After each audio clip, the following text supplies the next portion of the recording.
Voilà, donc Bezrat Hashem, on va étudier aujourd'hui Bezrat Hashem le Daf Nun Vav de Masechet Avodah Zarah. Donc, on en était quatrième ligne au début du Daf, donc aujourd'hui c'est un petit Daf, mais bon, c'est des halachot qui sont très importantes, un petit peu complexes. On rentre dans les halachot de Yahin Nesser, vraiment dans les détails techniques des halachot de Yahin Nesser. Alors, on avait déjà commencé déjà hier, mais je veux juste rappeler ce qu'on avait vu dans la Mishnah. On avait dit que celui qui toucherait, enfin un goy quoi, qui toucherait du vin lorsqu'il est encore dans le pressoir, tant qu'il n'est pas tombé dans le bord, c'est-à-dire dans la cuve dans laquelle le vin va être récupéré, il n'est pas considéré comme Yahin Nesser. Il y a le Tosfot qui expliquait plus haut et qui disait qu'on considérait même que le vin qui est encore dans le gat, qui est encore dans le pressoir, ça n'a pas encore un statut de vin, c'est comme si c'était de l'eau. Donc, à partir de là, il n'y a pas de problème de Nesser. Maintenant, c'est ce que nous avait dit la Mishnah, et non aussi, Nesser de là-bas. La Gemara, elle s'étonne sur ça, elle nous dit, tu me dis que le Nesser, il ne devient Nesser uniquement lorsque le vin tombe dans le bord. Pourtant, concernant le Maaser, le vin aussi, il y a aussi cette notion-là d'appellation de vin. Puisqu'on sait que dans le Maaser, pour que le fruit soit Chayav de Maaser, il faut que le fruit il atteigne un statut et une étape qui s'appelle le Gmar Melacha. Le Gmar Melacha, c'est-à-dire que quand, par exemple, on va presser du vin, on a besoin que le vin s'appelle vin. Et donc, là, on va voir que dans les Ilchot de Trumot ou Maasrot, effectivement, la Torah, elle va aussi, la Mishnah plutôt, elle va aussi faire intervenir une étape dans le processus de préparation du vin. Et elle va dire, elle va considérer que c'est uniquement à partir de cette étape-là que le vin il est considéré comme vin. Et donc, il est potentiellement chayav de Trumot ou Maasrot.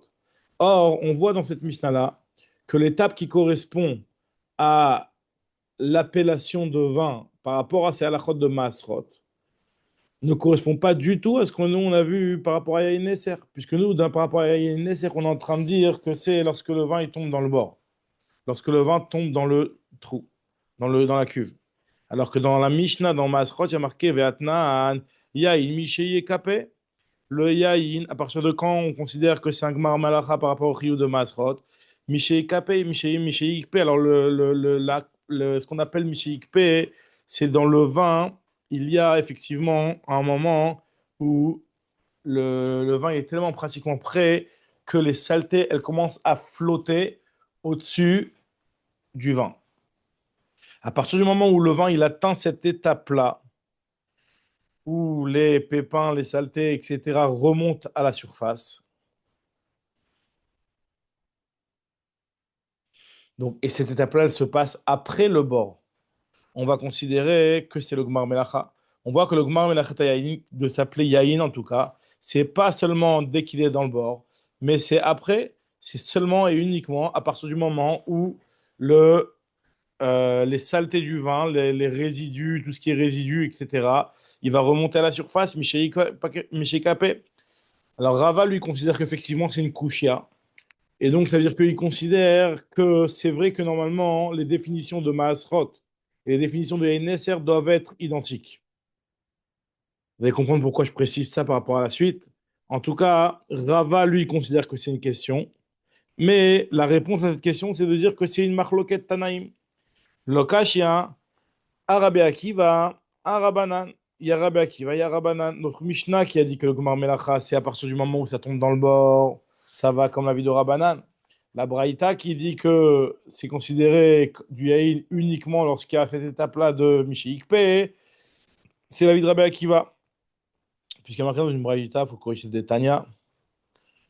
Yaïn, Michel Yered les bords, Rabbi Akiva Omer, Michel Kapé. Donc on voit qu'il y a effectivement cette marque entre Rabbanan et Rabbi Akiva. Donc moi, je pose la question, il va y aller où? Quand tu me dis que on a besoin que les résidus remontent à la surface, c'est lorsque c'est dans la cuve, la grande cuve, ou lorsque c'est dans les chaviot, dans les barils, dans les tonneaux. Alors, on dit la Gemara, Tashma, je vais t'apporter une preuve. À partir d'une Mishnah, dans Maasrot, la suite de la Mishnah qu'on avait citée au début. Il y a marqué d'Etnan, Yaïn, Mishaï Kapé. Ve'afalpi, chez Kippa, même si les saletés sont remontées à la surface, Colette, il peut prendre du vin, encore du pressoir, parce que tout ce qui est encore dans le pressoir, lui, même si ce qui est dans le bord, lui, il est déjà devenu chayav de Maasrod, mais par contre, ce qui est dans le gâte, lui, il n'est pas chayav de Maasrod, donc il peut encore manger, enfin boire de ce qu'il y a dans le pressoir.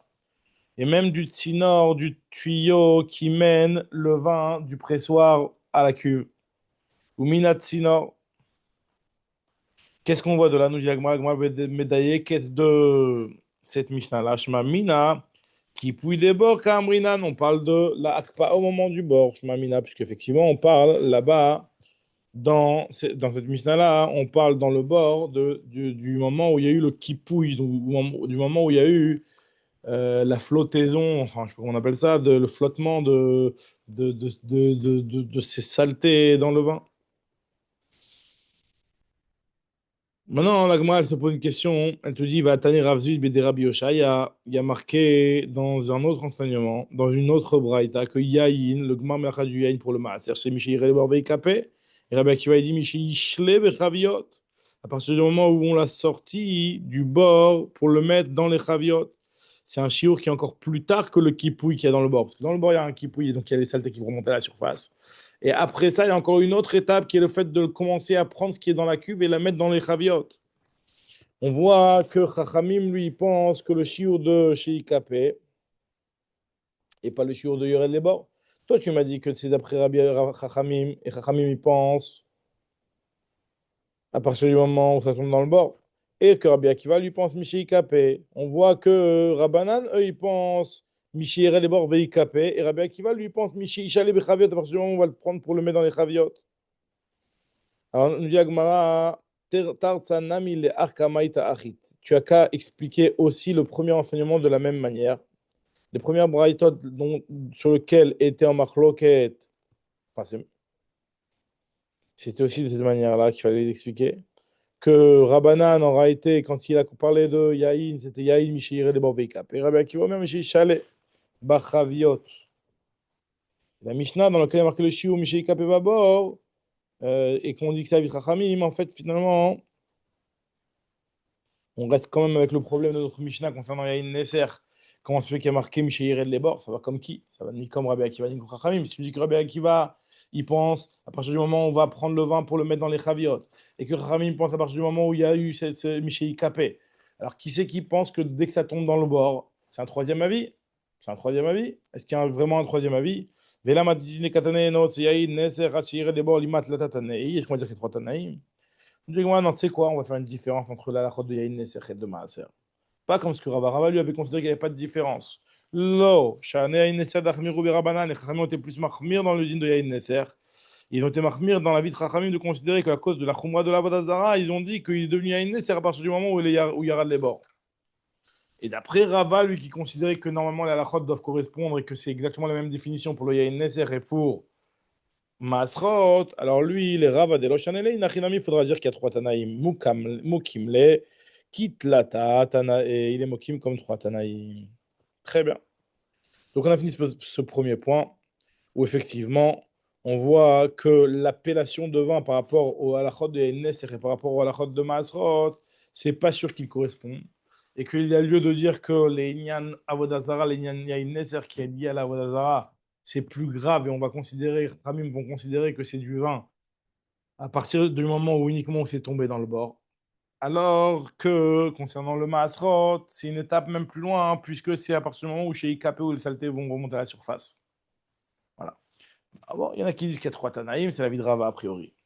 Continue la Gemara et elle nous dit, sur ce qui avait marqué dans notre Mishnah, que dès qu'il est tombé dans le bord, Masheba Bor Asur, Veachar Mutar. Ok.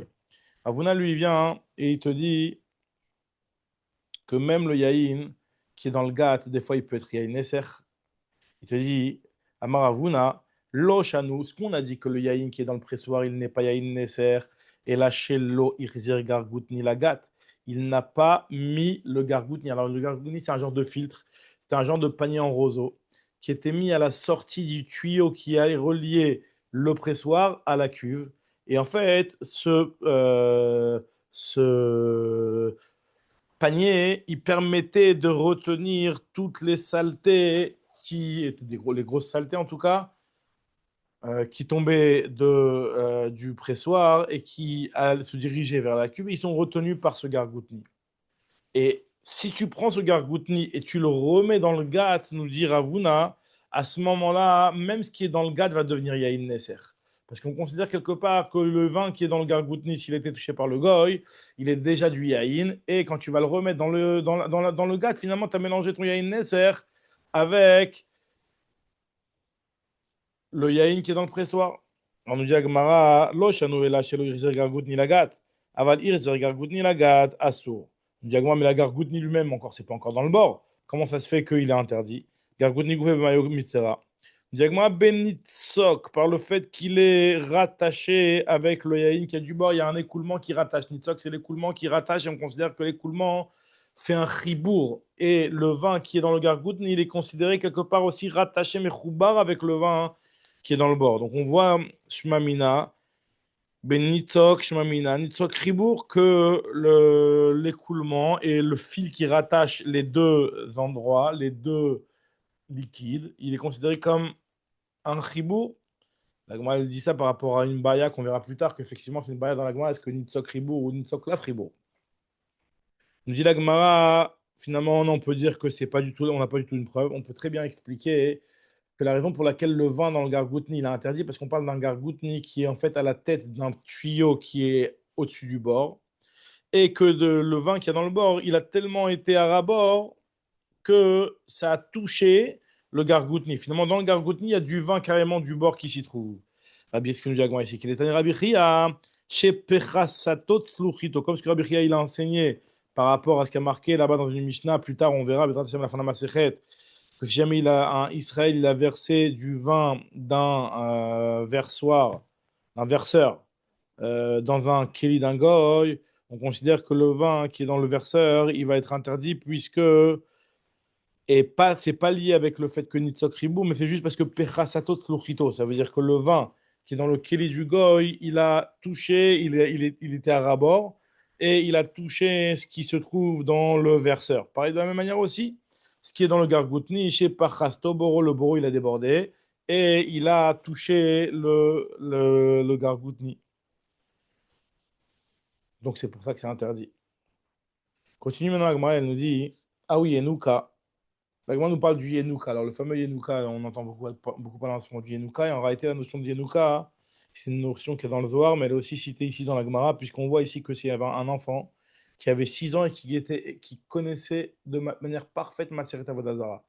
À l'âge de 6 ans, il avait étudié Maseret Avodah Zarah à tel point que les Chachamim venaient lui poser des questions. Donc, c'est la notion de Yenouka qui est développée dans le Zohar, que quelqu'un qui est très jeune et qui est expert en Torah. Ah oui, Yenouka, de Tana Avodat Kochavim Beshitchene. À 6 ans, il connaissait, il maîtrisait, il a terminé Maseret Avodah Zarah. Et on lui posait des questions, Baoumine lui on posait la question, Maoulad Lidroch Imaovet Kochavim Begat. Est-ce qu'on a le droit de presser avec le goy dans le pressoir? C'est-à-dire d'être payé pour ça. Est-ce que ça s'appelle que la paye qu'on reçoit, on profite de Yahin Nesser ou ça s'appelle pas qu'on profite de Yahin Nesser? Nous, on a vu dans la Mishnah que non. Alors, il lui a dit, le Yeled, il lui a dit, Dorchin Amarle, ou il lui a dit, Dorchin Imaovet Kochavim Begat. C'est marqué dans la Mishnah qu'on a le droit de le faire. Pourquoi? Parce que ça ne s'appelle pas encore du vin ce qu'il y a dans le pressoir. Avec Kamena Serbeyade. Pourtant, le goy, lui, il est peut-être en train de faire Yahin Nesser, en train de rendre Nesser. Nesser, c'est ce qui est offrande à la Vodazara. Donc, il est peut-être en train de menacer ce vin-là avec ses mains lorsqu'il est dans le pressoir. Et comme on avait vu plus haut que Mishnah Chona, on est posé comme Ravuna, à savoir que le Yahin devient Yahin Nesser depuis le moment où il commence à être retiré du gat. Diagmara, on parle d'un cas, enfin le Yeled il a répondu, le Yenouka il a répondu que des Tsaïran, Léoléade, on parle d'un cas où il a attaché ses mains pour ne pas qu'il puisse toucher avec ses mains le vin. Il dit oui, mais, ok, mais avec ses pieds, il touche avec ses pieds, il est en train de presser avec ses pieds, donc le avec ses pieds, il va les rendre Yahin Nesser. Là, on n'est pas en train de parler seulement uniquement du point de contact, mais on est en train de parler du fait qu'il a fait une manipulation sur le vin qui est fait dans un objet d'Avodah Zarah. Et ça, c'est ça d'être Ménaser le vin. Il le fait avec les pieds. Moi, elle dit que d'être Ménaser avec le pied, c'est pas l'habitude et c'est pas considéré comme un Nissour du vin. Le vin, il ne devient pas interdit à cause de ça. Nissour de Regel, Loshme Nissour. Moi, nous raconte une histoire pareille. Aouvda de Ave, Beneardea, de Dachou Israël, Vovet Kochavim, les Aou Khamra. Il y avait eu une histoire, une Sheila ressemblante, où il y a eu un goy qui, dans la ville de Nardea, qui avait piétiné le Israël. Bon, il y avait un goy et un juif qui avaient piétiné ensemble le vin. Et Shmuel, il a laissé la Sheila pendant 3 régalim, il a laissé attendre pour essayer de trouver une réponse qui lui convenait. Donc moi, je pose la question pourquoi, ben, mec, c'était quoi exactement le safek de Shmuel? Alors, si tu me dis la même chose des Kassava, on me dit la Gemara, Dei Meshtakar Natana de Asar qui Rabbi Nathan, si je trouve un Tana qui est interdit comme Rabbi Nathan, lui, et celui qui pense que le contact d'un goy, il a interdit le vin, même si finalement il ne l'a pas manipulé, tel qu'on manipulerait quelque chose qu'on voudrait faire en tant qu'ablution sur la Vodazara. C'est ça qu'il cherchait. Il cherchait des gens qui allaient l'encourager dans la vie de Rabbi Nathan. Un Tana qui allait être Osser comme Rabbi Nathan pour pouvoir être Osser ce vin à Filoubana. Comme c'est marqué que Rabbi Nathan lui te dit dans une braïta, il a marqué que si jamais ils ont mesuré, le goy il a mesuré le vin, que ce soit à la main ou que ce soit au pied, donc finalement quand il a touché le vin, il n'a pas touché dans le but de faire de la vodazara, il a touché simplement pour mesurer. Alors, d'après Tanakama Yimacher, le vin il peut être vendu. Ça veut dire qu'il est assour beshtia, mais il est moutar be'ana. Parce que le goy n'a pas eu la kavana de faire le nesser. D'après Rabbi Nathan, il te dit que beyat c'est assour, beregal c'est moutar. C'est-à-dire que lui considère que beyat c'est aussi assour be'ana.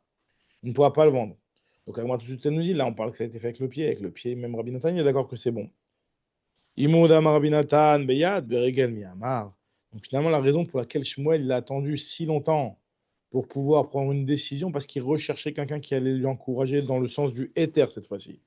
Et là, des Tana des Shari, Rabbi Shimon, comme Rabbi Shimon qui parle plus loin en Véranda sa mère. Rashi rapporte que le contact d'un goy sur un vin qui a été fait chez le Bekavana ne le rend pas interdit et que même Beshtia il est autorisé. Si je trouve un Tana qui va dans le sens de Rabbi Shimon, alors là je l'autoriserai même carrément Beshtia. Beregel Kerabi Shimon, Eshraye, Afilou Beshtia, je l'autoriserai même Beshtia. Ouais, donc Bezrat Hashem reprendra au prochain Shiur, Bezrat Hashem Daf Nun Zayin.